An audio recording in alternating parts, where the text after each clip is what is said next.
और ये दुर्भाग्यपूर्ण बात है कि 2020-21 में एक रिपोर्ट सार्वजनिक हुई और उस रिपोर्ट के मार्फिक ये पता लगा कि 23 करोड़ लोग दोबारा से गरीबी रेखा के नीचे चले गए। और उससे भी दुर्भाग्यपूर्ण बात यह है अध्यक्ष जी कि 77% जो इस देश का धन है, 77% जो इस देश का धन है वो सिर्फ 1% लोगों के हाथ में है। जो सबसे अमीर 92 भारतीय हैं उनके पास उतना धन है जितना 55 करोड़ भारतवासियों के पास है। इससे बड़ी असमानता इस देश में नहीं हो सकती। और आज तक ना सदन को इस बात की जानकारी दी गई है और दुर्भाग्यपूर्ण बात है कि पिछले 8 वर्ष से वो मामला उच्चतम न्यायालय में लंबित है कि ये जो फैसला था ये फैसला क्यों लिया गया और उस फैसले का इस देश के ऊपर क्या असर पड़ा। आज की तारीख में लगभग भारत में 40 करोड़ लोगों के पास रोजगार है और अगर हम विकसित देशों के श्रेणी में शामिल होना चाहते हैं तो इसको 84 करोड़ पर लेके जाना जरूरी है।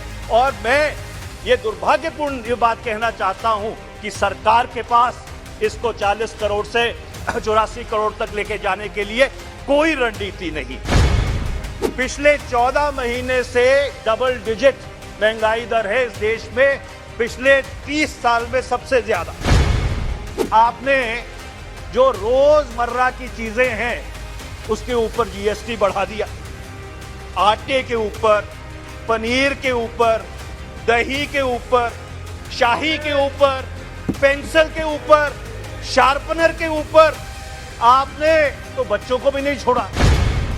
जो शमशान घाट है, शमशान घाट के निर्माण के ऊपर भी आपको 18% जीएसटी लगाने की जरूरत पड़ गई। किस तरह का मुल्क बना रहे हैं। पंजाबी में कहते हैं कि पहला तो मुछ दी लड़ाई ने मार दिया, दूजा यार दी जुदाई ने मार दिया, तीजा रब दी खुदाई ने मार दिया और बाकी जो बच्चा से महंगाई ने मार दिया। अध्यक्ष जी, आपका बहुत बहुत धन्यवाद कि आपने इस महत्वपूर्ण विषय के ऊपर, महंगाई के विषय के ऊपर, जिससे सारा देश पीड़ित है, उसकी चर्चा को आरंभ करने का मुझे अवसर दिया। ये जो महंगाई पे चर्चा है ये एक व्यापक परिप्रेक्ष्य में हो रही है और उस परिप्रेक्ष्य का मैं इस सदन के समक्ष जिक्र करना जरूरी समझता हूं। अध्यक्ष जी, कोई भी अर्थव्यवस्था 5 बिंदुओं के ऊपर खड़ी है। 5 मूलभूत आधार के ऊपर कोई भी अर्थव्यवस्था खड़ी होती है। सबसे पहला बचत, दूसरा निवेश, तीसरा उत्पादन, चौथा खपत और पांचवा रोजगार। अंग्रेजी में इसे कहते हैं savings, investment, production, consumption and employment. और यह बहुत दुर्भाग्यपूर्ण बात है कि पिछले 8 वर्ष में ये जो 5 मूलभूत आधार हैं इनके परकच्छे उड़ गए। अध्यक्ष जी, वर्ष 2004 से लेकर 14 तक जब यूपीए की सरकार रही तो 27 करोड़ लोगों को गरीबी रेखा से ऊपर उठाया गया। और यह दुर्भाग्यपूर्ण बात है कि 2021 में एक रिपोर्ट सार्वजनिक हुई और उस रिपोर्ट के मार्फिक यह पता लगा कि 23 करोड़ लोग दोबारा से गरीबी रेखा के नीचे चले गए। जो अनूप सतपथी समिति है जो ये कहती है कि गरीबी रेखा 375 रुपए प्रतिदिन की बेंचमार्क पे है, उसके नीचे चले गए। और उससे भी दुर्भाग्यपूर्ण बात यह है अध्यक्ष जी कि 77% जो इस देश का धन है, 77% जो इस देश का धन है वो सिर्फ 1% लोगों के हाथ में है। इन वर्षों में भारत में जो बिलियनियर्स हैं वो 100 से बढ़ के 142 तो हो गए, पर जो सबसे नीचे का तबका है अध्यक्ष जी, उस तबके की जो आय है वो दिन बर दिन घटती चली गई। जो सबसे अमीर 92 भारतीय हैं उनके पास उतना धन है जितना 55 करोड़ भारतवासियों के पास है। इससे बड़ी असमानता इस देश में नहीं हो सकती। और इस सबकी शुरुआत 8 नवंबर 2016 को हुई थी, जब एनडीए भाजपा सरकार ने बगैर सोचे समझे इस देश में नोटबंदी जारी कर दी थी। 15,31,000 करोड़ रुपया डिमोनेटाइज हुआ था और उसमें से 99% जो पैसा है 15,41,000 करोड़ रुपया डिमोनेटाइज हुआ था। 15,31,000 करोड़ रुपया उसमें से वापस जो बैंकिंग सिस्टम है उसमें आ गया।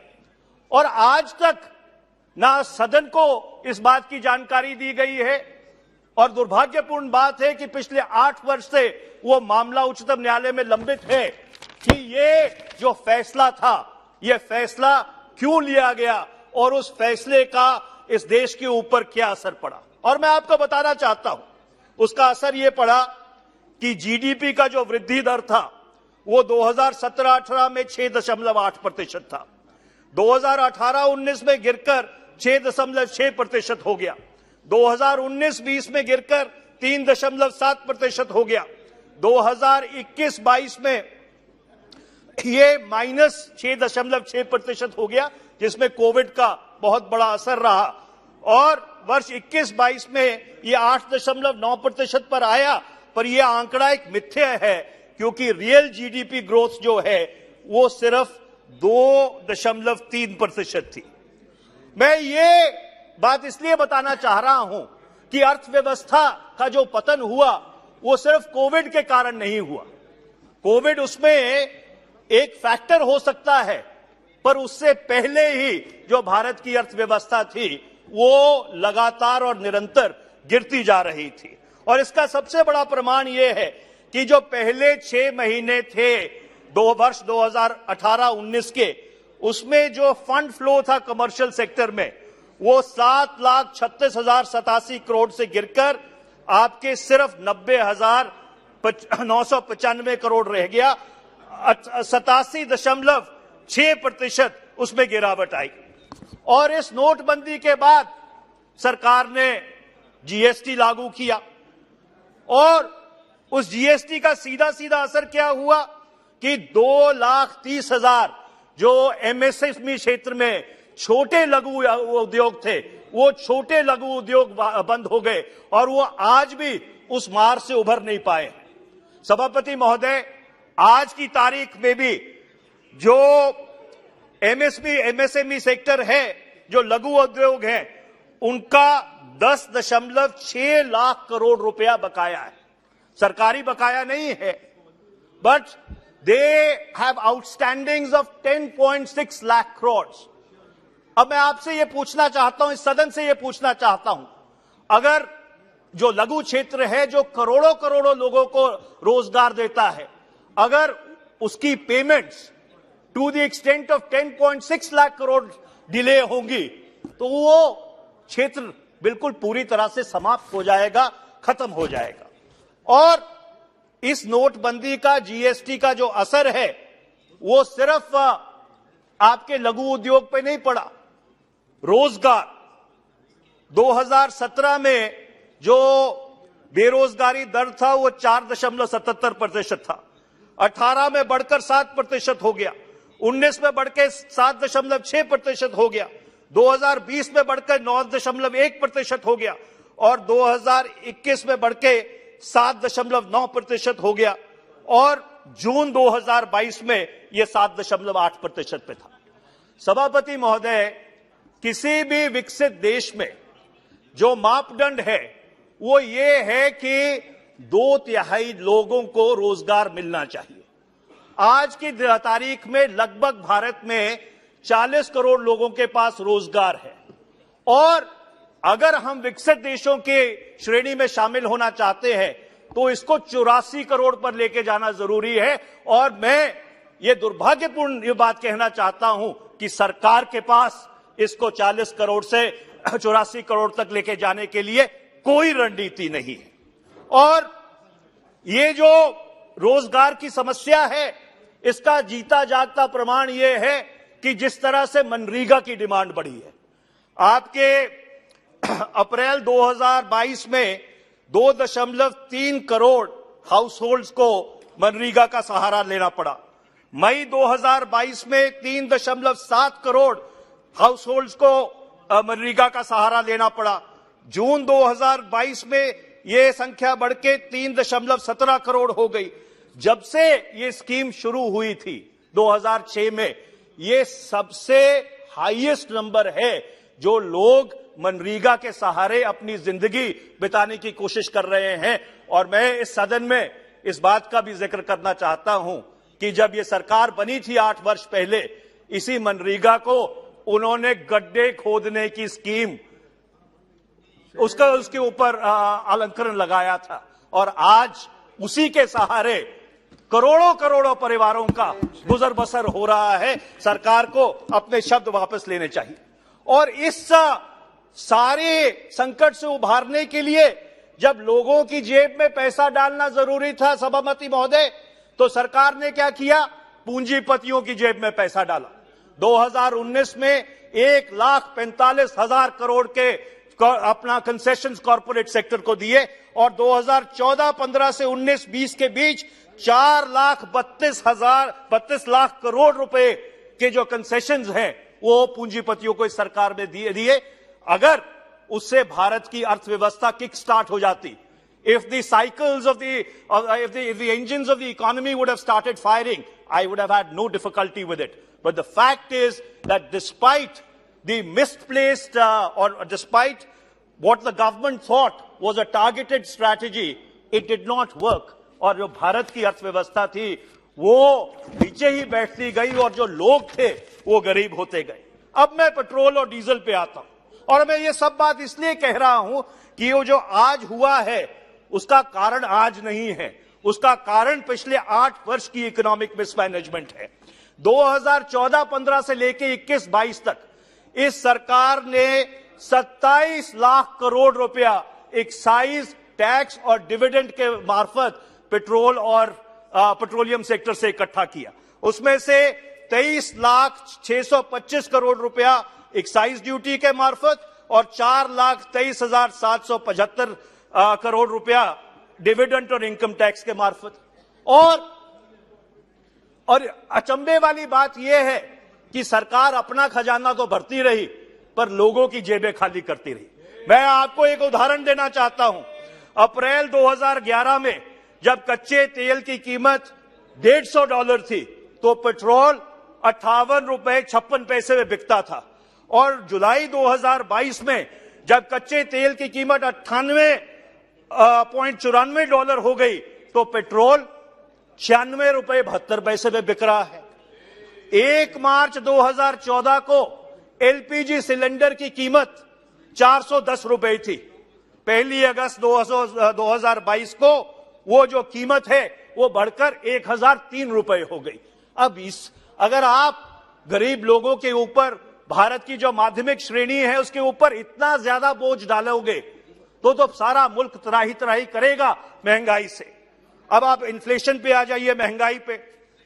पिछले 14 महीने से डबल डिजिट महंगाई दर है इस देश में, पिछले 30 साल में सबसे ज्यादा। अप्रैल 2022 में ये 15.8% था। जुलाई में थोड़ा कम हुआ है और कंज्यूमर फूड प्राइस इंडेक्स जो है वो बिल्कुल आसमान छू रहा है।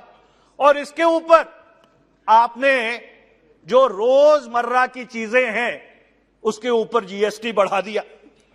आटे के ऊपर, पनीर के ऊपर, दही के ऊपर, शाही के ऊपर, पेंसिल के ऊपर, शार्पनर के ऊपर आपने तो बच्चों को भी नहीं छोड़ा। और जो हास्यास्पद बात यह है कि आपने जीएसटी चमचों और कड़छियों पे भी बढ़ा दिया। और दुर्भाग्यपूर्ण बात यह है, जिससे मेरे मन को आहत हुआ, कि जो शमशान घाट है, शमशान घाट के निर्माण के ऊपर भी आपको 18% जीएसटी लगाने की जरूरत पड़ गई। किस तरह का मुल्क बना रहे हैं हम? क्या लोगों को बिल्कुल हम जमीन पे लेटा देना चाहते हैं? और इसीलिए मैं अंत में यह कहना चाहता हूं सभापति महोदय कि सरकार ने अपना बजट तो ठीक कर लिया होगा, पर 25 करोड़ जो इस देश में गृहस्थियां हैं उनका बजट पूरी तरह से बिगाड़ दिया। जैसे माननीय सुषमा स्वराज जी जब यहां बैठती थी, वो कहा करती थी कभी कि गृहिणी के आंसू बह रहे हैं। आज सही में माननीय सभापति, हर गृहिणी के आंसू बह रहे हैं, इतनी कमर तोड़ महंगाई आपने कर दी है। और आखिर में मैं एक पंजाबी के शायर की 3 लाइनों के साथ अपनी बात समाप्त करता हूं। पंजाबी में कहते हैं कि पहला तो मुछ दी लड़ाई ने मार दिया, दूजा यार दी जुदाई ने मार दिया, तीजा रब दी खुदाई ने मार दिया, और बाकी जो बचा सी महंगाई ने मार दिया। बहुत बहुत धन्यवाद सभापति महोदय।